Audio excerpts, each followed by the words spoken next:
Bonjour à tous, je vous fais une deuxième petite vidéo aujourd'hui pour vous parler d'un nouveau projet que j'ai décidé de mettre en place sur ma chaîne.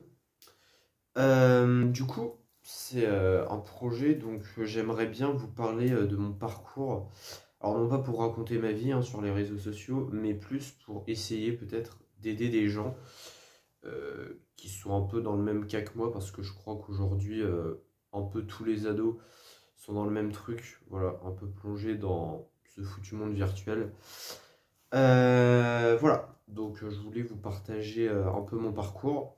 Donc je voulais surtout aujourd'hui vous partager l'isolement que j'ai vécu. Voilà, alors je sais pas encore comment la vidéo va s'appeler. Mais voilà, en tout cas je voulais vous parler un peu du monde virtuel et de la période qu'on traverse actuellement, notamment avec le confinement, le Covid, etc. Voilà. Il y en a peut-être parmi vous qui vont se dire que j'ai que 17 ans, que j'ai peut-être rien vécu à la vie. Voilà, je pense qu'il y a des personnes de peut-être 60-70 ans qui n'ont pas forcément vécu ce que j'ai vécu, hein. Voilà. À part ça, du coup, je vais vous parler un peu de mon isolement que j'ai vécu.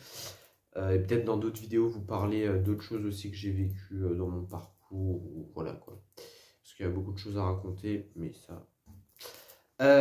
Du coup, l'isolement, donc il y a beaucoup d'ados, surtout en ce moment, qui sont isolés à cause du confinement. Et je trouve que c'était important de faire une vidéo sur ça.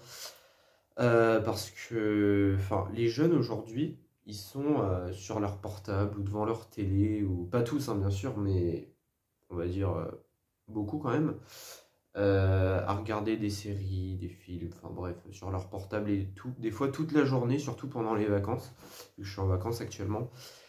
Et je trouve quand même que c'est grave parce que, enfin, personnellement, quand j'étais petit, j'allais jouer avec des jeunes dans mon quartier, hein, mes voisins, enfin voilà. On allait faire un petit foot où on allait juste jouer, hein, entre enfants et tout. Alors qu'aujourd'hui, enfin, tous les jeunes sont quasiment pendant les vacances. Peut-être qu'il y en a qui sortent, hein, mais il y en a en tout cas qui restent sur leur portable, devant leur télé, à mater des séries ou je sais pas quoi. Alors qu'ils pourraient sortir. Alors moi personnellement, je fais un peu des deux. Bon, aujourd'hui, maintenant, vu que j'ai vu pas mal de psychiatres et tout, j'arrive à sortir. Donc je sors avec des gens des fois. Le problème c'est que j'habite à Angers, j'habite en ville. Et moi j'adore tout ce qui est nature et tout. Il y a Angers, il n'y a pas du tout de nature.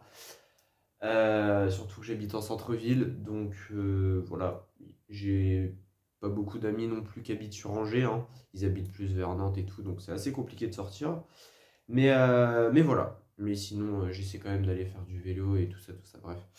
Du coup, je voulais aussi vous partager l'expérience que j'ai vécue il y a 2 ans.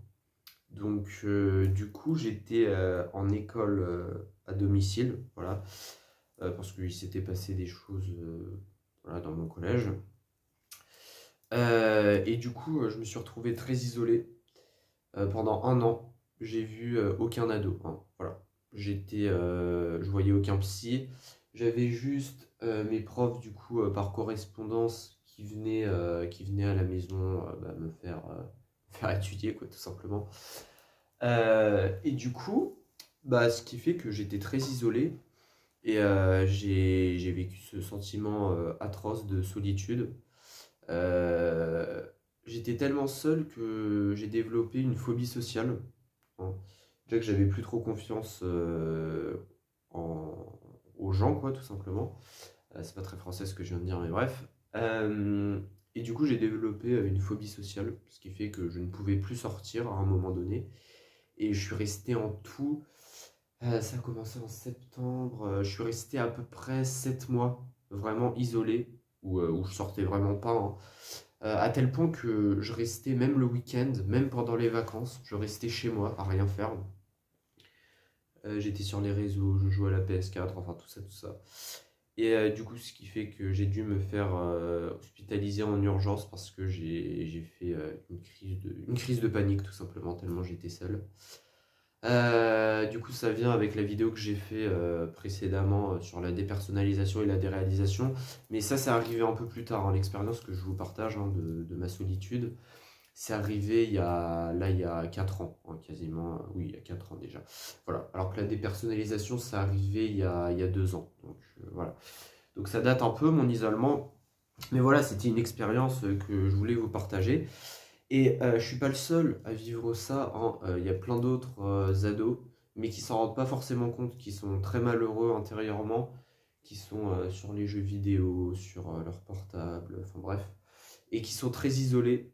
Et enfin vraiment, c'est voilà, surtout en période de confinement et tout là, où on n'est pas en confinement, mais bref, on est quand même beaucoup plus confiné qu'avant, les gestes barrières et tout.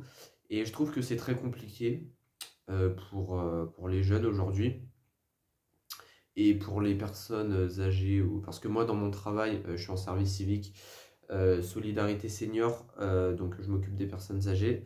Il y a beaucoup de personnes âgées qui disent qu'on a énormément de chance aujourd'hui, mais je crois pas. Peut-être qu'à l'époque c'était dur, mais c'était dur, mais d'une autre manière. Parce que au moins les jeunes ils sortaient entre eux, enfin, il y avait un autre état d'esprit, alors qu'aujourd'hui on est vraiment enfermé dans du virtuel. Et ça, franchement, c'est dingue. Voilà.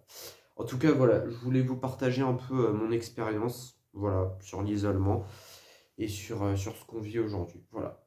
Donc, je sais pas qu'est-ce que cette vidéo va donner, mais on verra bien. Voilà. En tout cas, passez une bonne journée et une bonne semaine si vous êtes en vacances. Peace.